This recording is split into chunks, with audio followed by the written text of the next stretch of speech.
여러분, 주식시장에서 진짜 성공하려면 뭐가 제일 중요할까요? 놀랍게도 그 답은 시장이 아니라 바로 우리 마음속에 있거든요. 오늘 이 시간에는 투자의 성패를 가르는 이 심리 게임, 바로 투자 심리학의 세계를 함께 파헤쳐 보겠습니다. 투자는 심리 게임이다. 이 한 문장이 오늘 우리가 나눌 이야기의 모든 걸, 정말 모든 걸 꿰뚫고 있다고 보시면 됩니다. 아무리 뛰어난 분석 능력을 갖췄더라도 이 심리가 한번 흔들리는 순간 모든 게 무너질 수 있다는 뜻이니까요. 그래서 오늘 순서는 이렇습니다. 먼저 우리 내면에서 벌어지는 심리 게임부터 시작해서 우리 뇌가 파놓은 함정들을 들여다볼 거고요.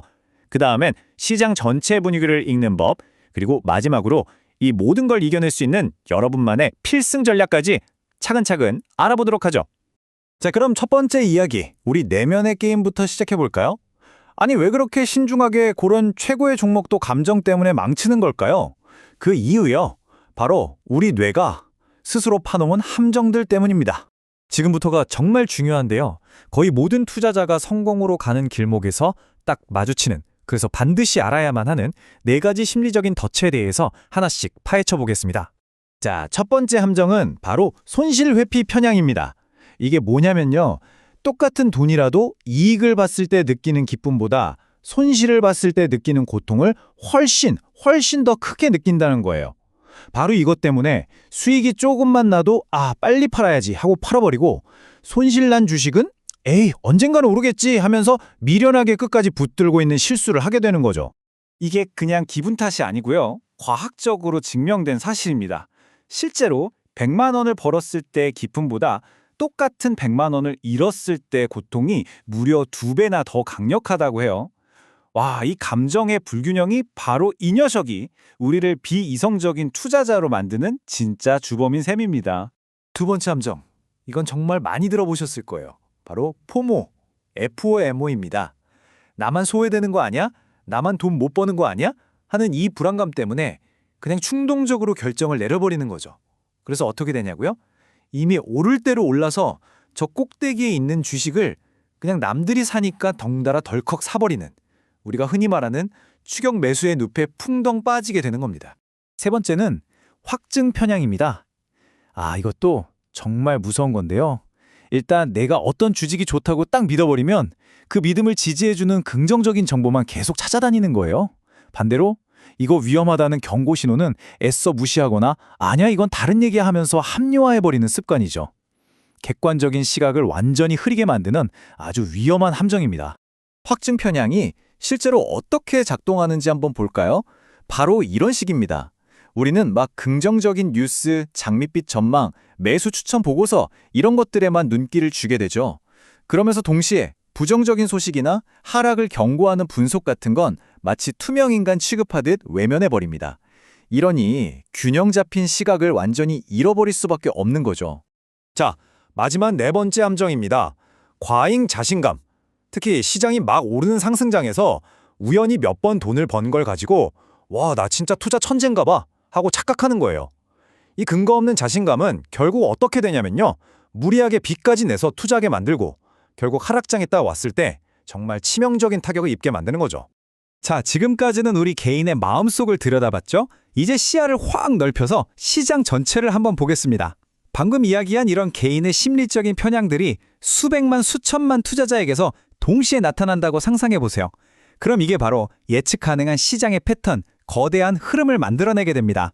먼저 투자의 전설이죠. 앙드레 코스톨라니 이야기부터 해보겠습니다. 이분은 금리의 흐름과 대중의 심리가 어떻게 톱니바퀴처럼 맞물려서 돈의 흐름을 만들어내는지를 설명하기 위해서 아주 기가 막힌 모델을 하나 만들었는데요. 그게 바로 달걀 모형입니다. 코스톨라니의 달걀 모형은 말 그대로 돈이 어떻게 순환하는지를 보여줍니다. 자, 보세요. 금리가 아주 높을 땐 사람들이 안전한 현금으로 돈을 옮기고요. 금리가 슬슬 떨어지기 시작하면 고정 이자를 주는 채권으로, 금리가 바닥을 치면 이제 부동산으로 돈이 몰립니다. 그리고 경기가 회복되면서 금리가 다시 오르기 시작할 때, 바로 그때 주식시장으로 돈이 이동하는 이 거대한 사이클을 설명하는 거죠. 다음은 스텔 와인스타인입니다. 이분은 기술적 분석의 대가인데요. 모든 주식이나 시장의 흐름에는 명확한 생애 주기가 있다고 봤어요. 그리고 그의 이론은 언제 주식을 사고 또 언제 팔아야 하는지에 대한 아주 명쾌한 지도를 우리에게 제공합니다. 와인스타인은 주가의 일생을 이렇게 4단계로 나눴습니다. 1단계, 바닥을 다지는 구간, 2단계, 본격적으로 상승하는 구간, 3단계, 고점을 형성하는 구간, 그리고 마지막 4단계, 하락하는 구간이죠. 여기서 진짜 핵심, 그가 피를 토하는 심정으로 강조한 게 뭐냐면요.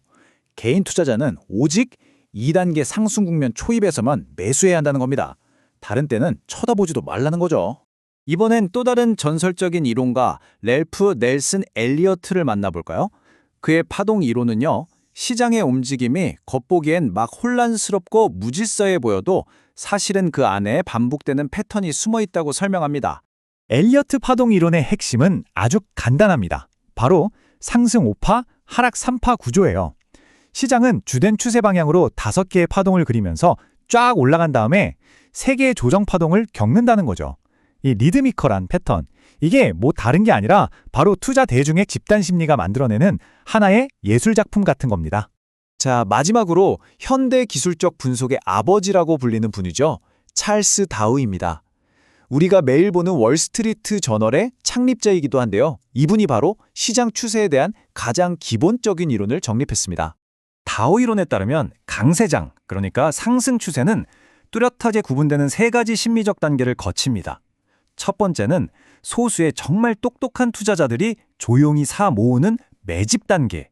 두 번째는 일반 대중들이 이거 오르네 하면서 참여하는 대중 참여 단계. 그리고 마지막 3번째는 모두가 흥분해서 가자를 외치는 과열 단계로 나뉘는 거죠. 자, 좋습니다. 지금까지 개인의 심리부터 시장 전체의 흐름까지 살펴봤는데요. 이제 가장 중요한 시간입니다. 다시 여러분 자신에게로 초점을 되돌려서 지금까지 배운 이 심리적 함정들을 극복하고 시장의 흐름을 내 것으로 만들기 위한 아주 실질적인 행동 지침들을 알아보겠습니다. 그럼 대체 어떻게 이 심리를 관리할 수 있을까요? 자, 4가지 비법을 알려드릴게요. 첫째, 충동적으로 사지 마세요.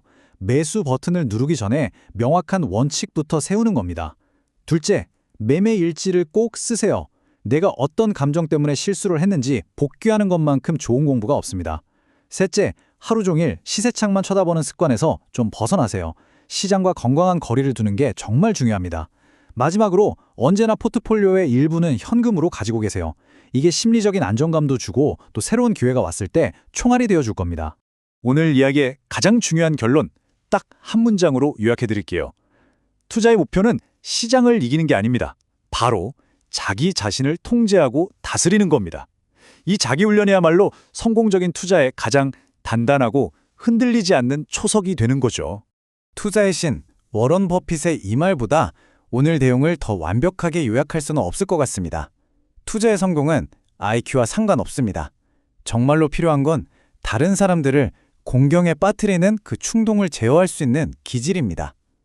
결국 모든 것은 이 마음을 다스리는 능력에 달려있다는 거죠. 자, 이제 마지막으로 여러분께 질문 하나를 던지면서 마무리하겠습니다. 변덕스러운 시장의 분위기는 앞으로도 언제나 계속해서 변할 겁니다. 그렇다면 여러분의 마음은 어떠신가요? 과연 그 변화에 흔들리지 않을 준비가 되셨습니까?